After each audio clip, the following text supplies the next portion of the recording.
So in just 1 week, 4 children in the Western Cape have been kidnapped and murdered. In fact, 4-year-old Tamia Botha was found dead in a field in Paarl. The body of an 8-year-old boy was found under a bush in Philippi. In fact, 2 girls aged 9 and 10 were also found dead in a shack in Mossel Bay. The Provincial Standing Committee on Community Safety is now calling for a detailed plan from police to respond to the killing of children. The chair of this committee is Gillion Bosman. He joins us now live. We're also in conversation with Patric Solomons, who is the director of a children's advocacy group called Molo Shongololo. To both our guests, good morning once again, and thanks very much indeed for speaking to us. Gillion, if I can begin with you, really troubling this trend. I mean, just 1 child being kidnapped and murdered in a week is enough. 4 is unthinkable. What do you reckon is driving this? I think, Ayanda, not just looking at the 4 unfortunate deaths and kidnappings in the last 2 weeks, but a total of 29 children has been murdered in the first quarter of the 22-23 financial year. And that's across the board, not just children being kidnapped and murdered, but also children involved in gang violence. This is a problem that's not new, and it's a problem that we've known about in the Western Cape, and we've been calling for years for a response to this problem. And I think it's a very difficult problem to diagnose because the causes of it is obviously a certain evil that operates in our communities, and very often we've seen that evil is individuals who are closely linked to these children who live in our communities. Exactly, and that's exactly what I was hoping we'll speak about. It's difficult to protect children when the people who are meant to protect them, in many instances, not only in the Western Cape, certainly around the world, are the ones responsible for harming them.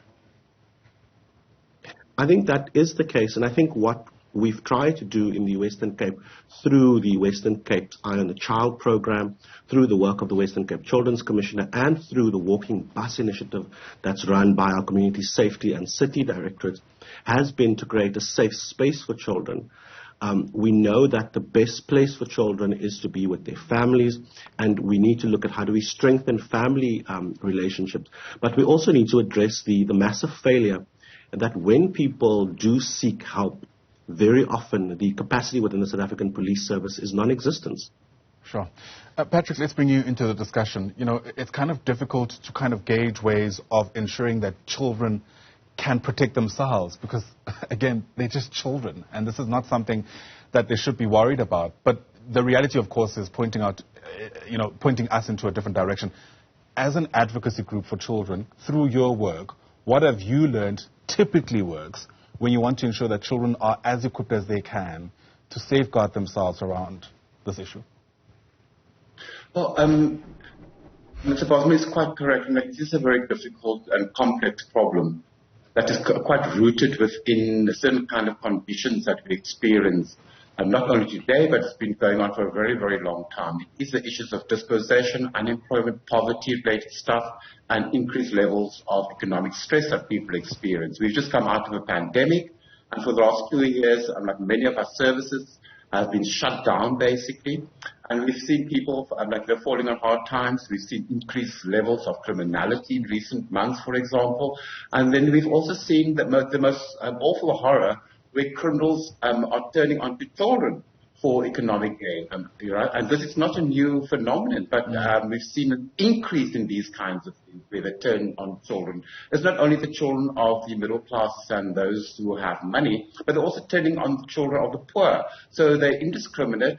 And so it's something that's really very, very scary for us. We're already getting children asking us about what about the kidnappings, what must they do? That people are fearful, parents are fearful. We've had calls from parents inquiring about what is happening and how can they protect their children, what must they do, who must they call around and these things. So there is a level of fear in our communities.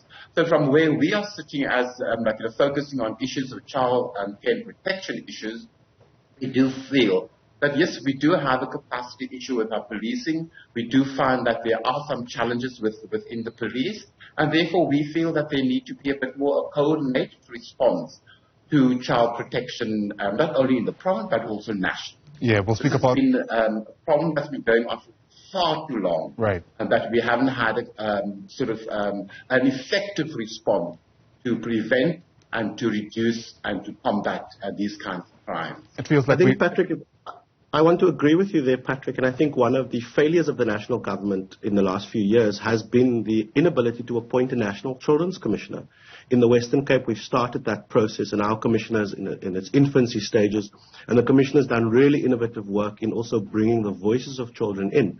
But I really think that national government needs to start the process of appointing a National Children's Commissioner that is able to coordinate child protection work across all provinces, because we do know it's not a Western Cape phenomenon.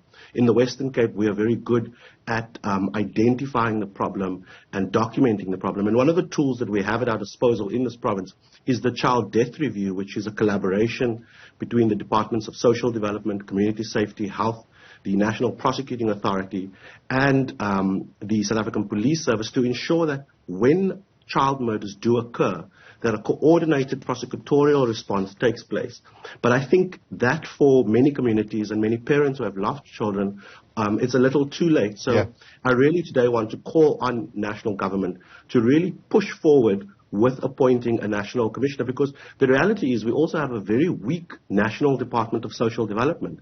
In many cases, that department is non-existent because, as you say, with the declining socioeconomic conditions in many of our communities, parents have to go to work.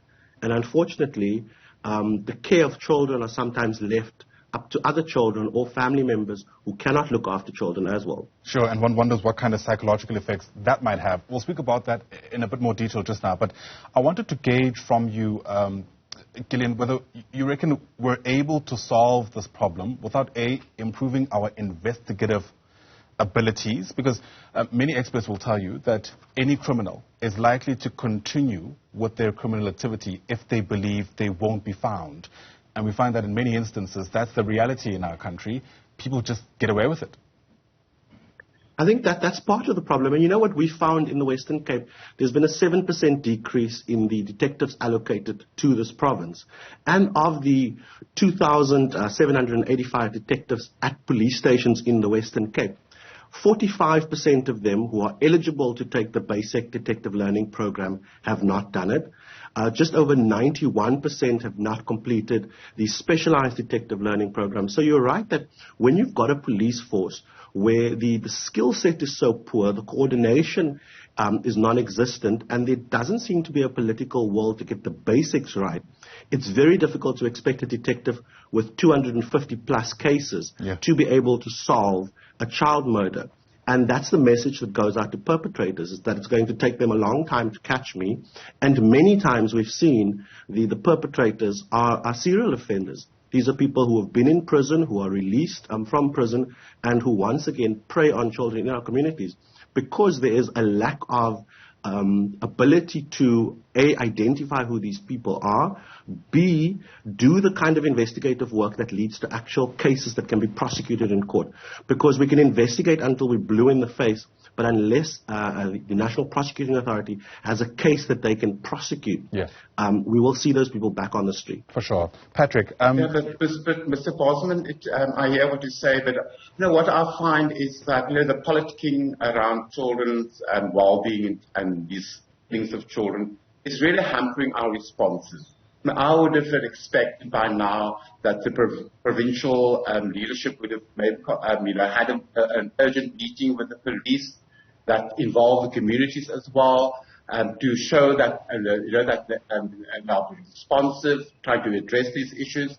But we don't really see those things. Maybe it's happening behind closed doors, but we don't see that there's a collaborative approach to address these issues. Our leaders are always the last to respond to issues. So that is one of the challenges that we also have. It hampers an intervention. We also, of course, know that kidnapping is one of those crimes, where people are threatened and people are threatened with death. So there's a lot of secrecy around. So it's also very difficult for investigations. We would like to see that there's more resources, yes, for intelligence gathering. And that we do have a problem in that field. We do have a problem in terms of capacity, and we know that it is there. But I think we can do much better if there's a better cooperation and collaboration between the national and provincial, and also provincial governments towards the police. Police is the national jurisdiction. I think, Patrick, we do that kind of work, though. Make sure that we can work together. Sure. People are organizations, community organizations asking, is the police doing? What is the government doing? They're talking about the provincial, but they don't see the provincial government and the national government police engaging each other meaningfully and coming up with meaningful interventions. We don't feel it. Right, yes, right. There's been the review, right? But we really don't feel those things in the communities. Children don't feel safe. Sure. And if we can get a better cooperation and can see these things happening, then I think we can move forward. But this conflict that is there, this political conflict, at the expense of the lives of the children, is not doing us all any good. Patric, loud and clear. And, Patric is touching on something that I think many people will pick up, Gillion. There has always been this kind of frosty relationship between national and provincial authorities, especially in the Western Cape, and it's well documented. I'll let you have a final bite at the cherry in response to that, especially acknowledging that the reality on the ground, at least insofar as activists are concerned, is not changing, regardless what authorities, especially in some instances, some in the committee you sit on, are saying. I think there is a political conversation around the role of policing, and we're obviously calling for a decentralized approach to policing because you want command and control on the ground. But I think it's dishonest to say that there is no cooperation between the Western Cape government and the police, because in the Western Cape, the provincial government, our local governments, work very closely with the provincial police commissioner, and at a command and control level on the ground, we collaborate daily with SAPS to ensure that crime fighting takes place. In the Western Cape, for instance, in this year alone, we've made 450 million available for collaboration through the Law Enforcement Advanced Program, which means we've got more boots on the ground. And I do think that many communities do have community engagements. We've got our new MEC, Regan Allen, who's been on the ground in different parts of the Western Cape. As we speak today, there is a workshop happening in Prince Albert, which is looking at children's participation. Right.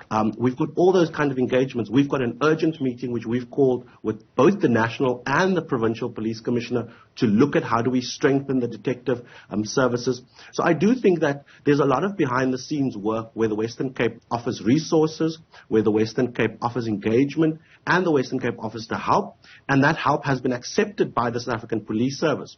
Sure. Where I think we have a problem is when you've got a national police commissioner that comes into communities and has an imbizo, but there's no clear plan. I think that's what we need to stem.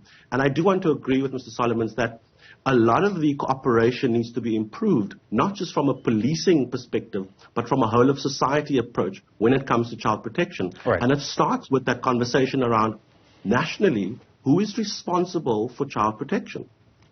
Thanks for both your take. I mean, I think we'll all agree, no matter how you see it, that whilst some work may be happening, a whole lot more needs to be done, especially when you consider what's at stake. To both our guests, thanks very much indeed for speaking to us. Gillion Bosman is the committee chair of the Standing Committee on Community Safety in the Western Cape. Also joining us there is Patric Solomons, who is the director of a children's advocacy group called Molo Shongololo. Once again, to both of you, thanks very much indeed for your time.